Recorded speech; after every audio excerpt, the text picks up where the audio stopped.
So Brahmaiah గారు, మన అనిల్ రావుపూడి బ్రహ్మయ్య గారు, అనిల్ రావుపూడి గారికి స్వయం తండ్రి గారు. ఈయన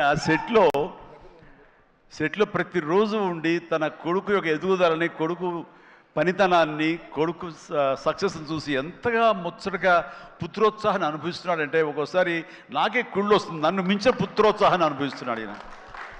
అండ్ వండర్ఫుల్.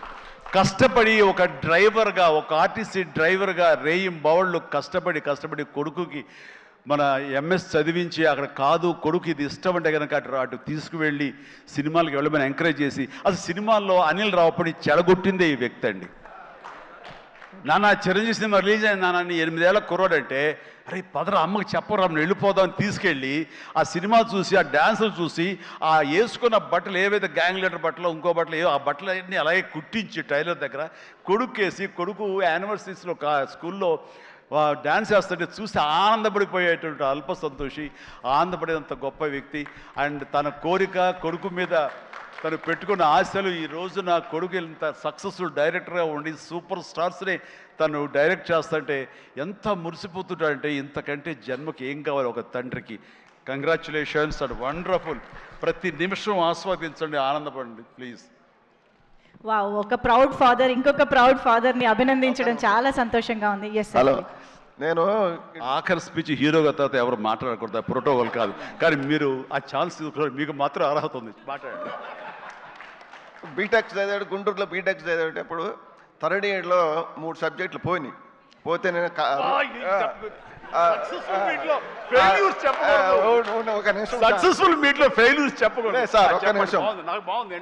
నేను పోయితే వీడు ఫ్రెండ్ ఒకడు ఉంటే ఇద్దరు దుప్పట కప్పుకొని కూడా సినిమాలు ఎవరని చెప్పుకుంటారు. ఎవరు? చిరంజీవి గారి సినిమాలు.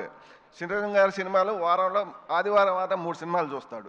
నేను తర్వాత 3 సబ్జెక్టులు పోతే వాడిని పిలిచి, అరే చిరంజీవి గారికి చెడ్డ పేరు తీసుకురాబాక, చిరంజీవి గారి సినిమాలు చూసి చెడిపోయారు అంటారు అని అక్కడి నుంచి భయం పెడితే, అక్కడి నుంచి పూర్తి చేసి ఫస్ట్ మార్కులు తెచ్చుకొని తర్వాత చివరికి చిరంజీవి గారిని చూసి చిరంజీవి గారి దగ్గర చూస్తామా లేదా అనుకుంటే చిరంజీవి గారిని డైరెక్షన్ చేసే కాడికి వచ్చారంటే మాకు ఎంత అదృష్టమో చూడండి. దేవుడిచ్చిన అదృష్టం. చిరంజీవి గారిని అసలు దూరం నుంచి చూడండి, అప్పుడు టికెట్లు తీసుకురావాలంటే చొక్కాలు దించుకొని తీసుకురావాలి టికెట్లు. అలాంటి చిరంజీవి గారిని చూస్తాం అనుకోలేదు.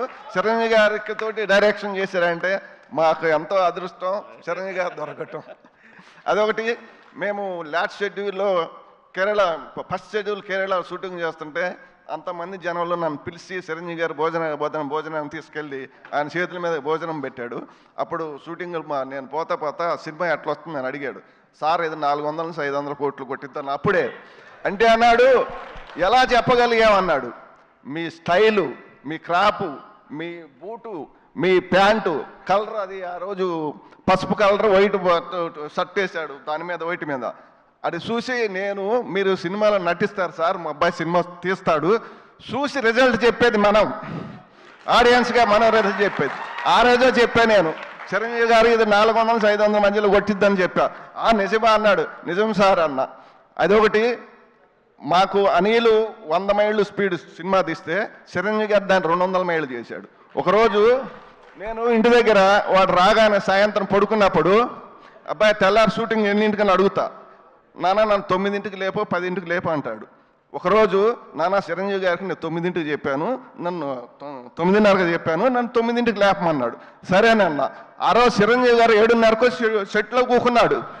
7:30కే వచ్చాడు. 7:30కి వచ్చి మాకు ఫోను, ఆదరణ లేపితే ఆదల బాధ తినలేదు, ఏం లేదు, ఆదల బాధ లగెత్తాం మేము. చిరంజీవి గారు దాన్ని 200 స్పీడ్ బరిగిచ్చాడు. అందు 200 స్పీడ్ బడిగిచ్చాడు సినిమా. మన వెంకటేష్ బాబు గారు అంతా బాగా ఇద్దరు. ఆ రోజు మన అక్కినేని నాగేశ్వరరావు, ఎన్టీ రామారావు కలిసి చేసేది ఎలా ఉందో వీళ్ళిద్దరు కలిసి చేస్తే అలా ఉంది సినిమా. ఇద్దరు అంత బాగా చేశారు. చిరంజీవి గారికి రుణపడి ఉంటాం మేమంతా. థ్యాంక్ యూ అందరికి.